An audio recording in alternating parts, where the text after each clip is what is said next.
आज के सेशन में अपन स्टार्ट करने वाले हैं समुद्र विज्ञान। समुद्र विज्ञान के बारे में अगर अपन बात करें तो अपनी जो पृथ्वी है उस पे अपने को पता है अधिकांश जो भूभाग है वहां पर क्या मिलता है, अपने को जल मिलता है। यानी ये जो पृथ्वी है अपनी, इस पृथ्वी पर लगभग 71% भूभाग पर क्या है, जल है। 71% भूभाग पर जल है और 29% भूभाग पर अपने को क्या मिलता है, स्थल मिलता है। अगर अपन पृथ्वी के संपूर्ण क्षेत्रफल की बात करते हैं तो पूरी पृथ्वी का संपूर्ण क्षेत्रफल है लगभग 51 करोड़ वर्ग किलोमीटर। 51 करोड़ वर्ग किलोमीटर अपने को क्या मिलता है, संपूर्ण पृथ्वी का क्षेत्रफल मिलता है। इस 51 करोड़ वर्ग किलोमीटर में 71% भूभाग पर तो अपने को क्या मिलता है, जल मिलता है और 29% भूभाग पर अपने को स्थल मिलता है।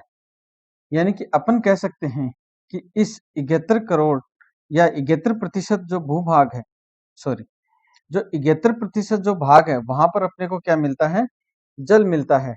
यह संपूर्ण क्षेत्र कितना होता है इस 51 करोड़ का, 36 करोड़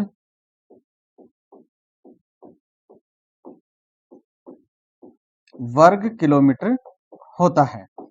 यानी कि 36 करोड़ वर्ग किलोमीटर पे तो केवल जल ही जल मिलता है, जबकि 29% भूभाग पर क्या मिलता है, अपने को स्थल मिलता है। इस 29% का यानी कि लगभग 15 करोड़ वर्ग किलोमीटर में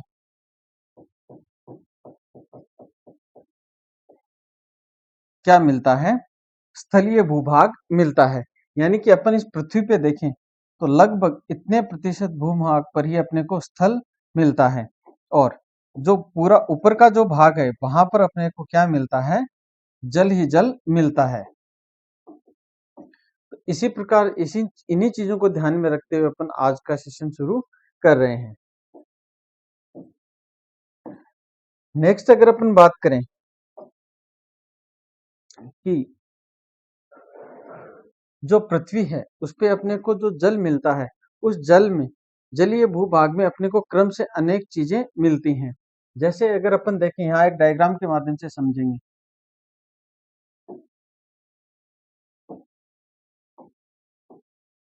ये क्या है, पर्वत है, पठार हैं, मैदान हैं और उसके बाद में ये जो जलीय भाग है वो शुरू हो जाता है।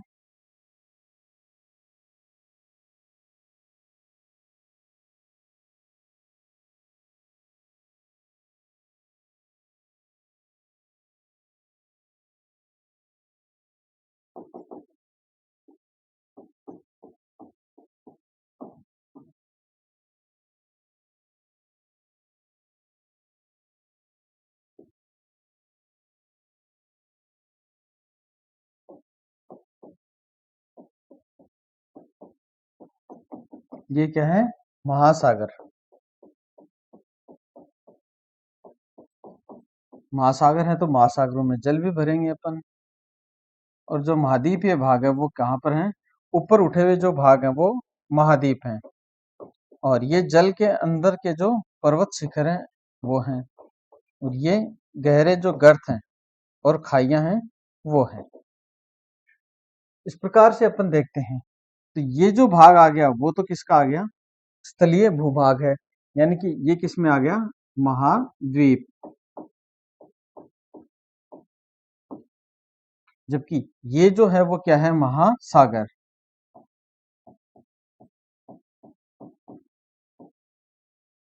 महाद्वीपों की जो औसत ऊंचाई है वो कितनी है, 840 मीटर।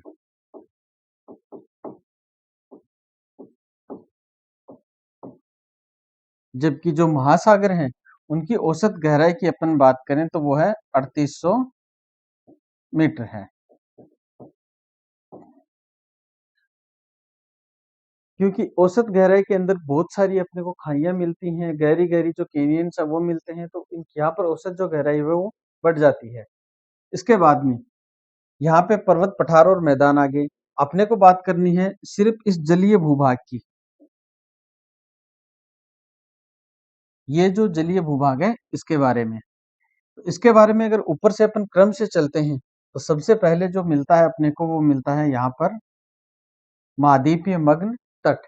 यानी कि ये वाला जो भाग है वो किस में आ गया, महाद्वीपीय मग्न तट में आ गया। तो यहाँ पर अपन 1 नंबर लगा के लिख लेते हैं।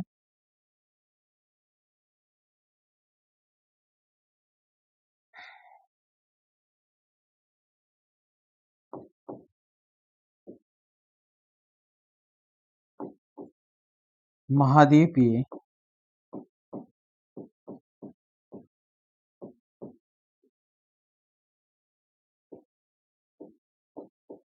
मग्न तट नंबर 1 पे। महाद्वीपीय जो मग्न तट है इनकी जो गहराई है वो कितनी है, 100 फेदम तक इनकी गहराई है।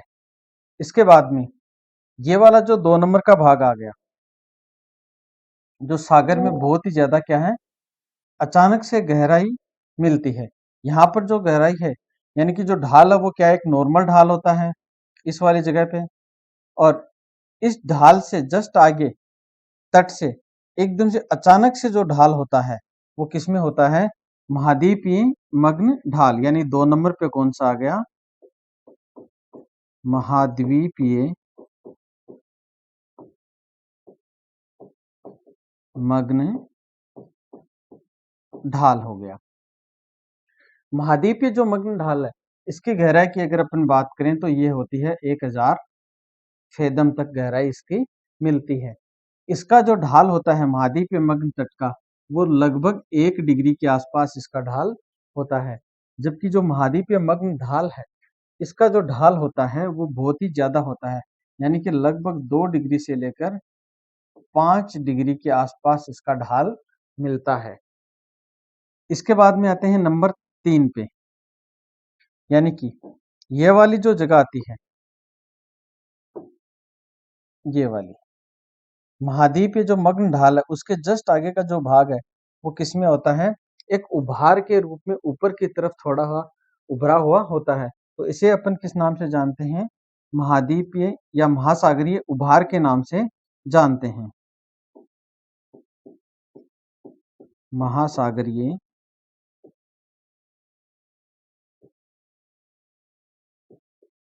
उभार, जो महासागरीय उभार होते हैं इनकी अगर अपन गहराई की बात करें तो इनकी गहराई लगभग होती है 2000 फेदम तक इनकी गहराई होती है। ढाल होता है वो इनका एक सामान्य सा ढाल होता है जिसमें अपन कह सकते हैं 0.5 से लेकर 0.5 डिग्री से लेकर 1 डिग्री तक इनका ढाल है वो मिलता है।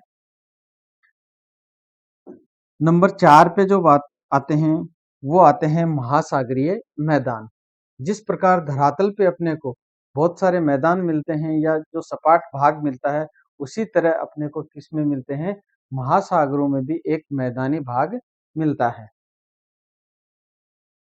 चौथा आ गया महासागरीय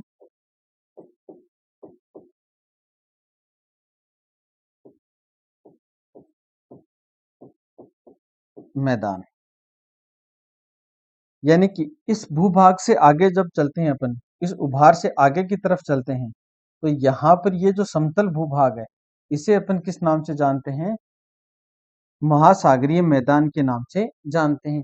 इसकी जो गहराई होती है वो कितनी होती है, लगभग 3000 से मीटर से लेकर 6000 मीटर तक इसकी गहराई होती है।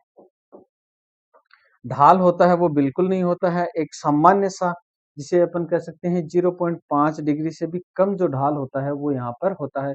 इसी महासागरीय मैदान में अपने को अनेक स्थलाकृतियां मिलती हैं जिनमें अपन कह सकते हैं एक सपाट शिखर वाली जो पहाड़ी होती है वो मिलती है, या फिर अपन कह सकते हैं कि जो महाद्वीपीय कटक होते हैं, यानी कि जो महासागरों के अंतर्गत जो पहाड़ियां मिलती हैं उन्हें अपन क्या कहते हैं, जलमग्न जो पहाड़ियां हैं उन्हें अपन कटक कहते हैं।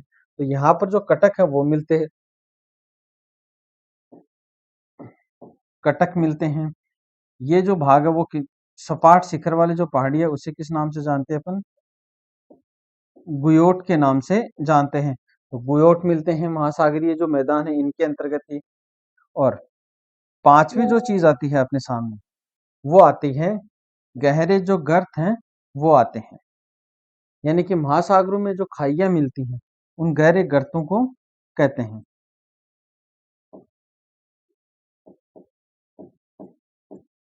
अपने सामने ये पांच जो चीजें हैं वो अपने को कहाँ पर मिलती हैं?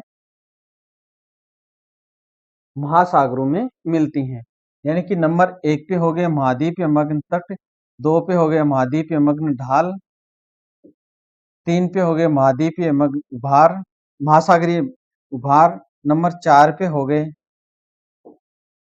महासागरीय मैदान, और पांच पे हो गए गर्त। इस प्रकार से अपने को ये संरचना है वो मिलती है।